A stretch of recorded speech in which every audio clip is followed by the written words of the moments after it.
The NDSU PathBuilder Drivetrain Senior Design Team was mentored by Dr. Jessica Vold and sponsored by NASA. The Drivetrain team consisted of John Langaas, Coltin Gleave, Zelin Zhang, and Jasmin Johnson. The PathBuilder project is a project proposed by a group of NDSU students for the NASA XHAB Challenge. The XHAB Challenge is a program that allows teams of university students to develop external solutions to complex problems facing humans during deep space exploration. The PathBuilder project is a proposed solution to the problem of creating level and usable terrain for construction on the moon. The project is broken down into 4 different subteams: structures, excavation, electrical, and finally our group, Drivetrain. Our group, Drivetrain, is responsible for the mobility of the rover. More specifically, this includes the wheels, powertrain, steering, and attaching our parts to the rover superstructure. Initial design of the drivetrain went through several different concepts until the final design stage, which ended up being a 4-wheel independent drive and steering drivetrain. The design was first created using CAD software to get a better idea of what the drivetrain would look like and how it's going to suit the rest of the rover.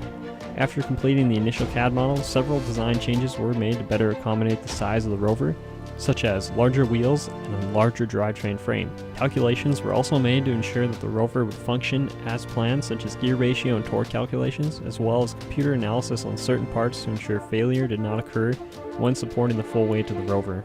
To create the drivetrain, many different types of manufacturing processes needed to be used. A large amount of aluminum welding was done to create the steering housings and drivetrain frames. To create the ring gear inside the wheel hub, an EDM mill was used. The wheels were created using PVC tubing and PVC flat plate that was machined to fit inside the tubing and mount to the hub and gearbox. Manual machining was also done on a large selection of parts. Where possible, stock parts were used to reduce the amount of machining and time needed to create parts. Once all the parts had been created, the drivetrain was assembled and tested. Initial testing of the drivetrain included testing of each gearbox to ensure that the gearbox would function correctly. A wheel was then attached to each gearbox and tested before attaching to the drivetrain frame. The steering modules for the rover were also tested, in which it was found that the stepper motors did not have enough torque to successfully turn the wheels, and they were replaced by DC motors with an external gear reduction. The drivetrain was then assembled and attached to the rover frame for the final test of supporting the weight of the rover, which was passed with flying colors. Assembly of the rover is currently finishing up with the help of all 4 subteams, along with full-scale testing of the rover.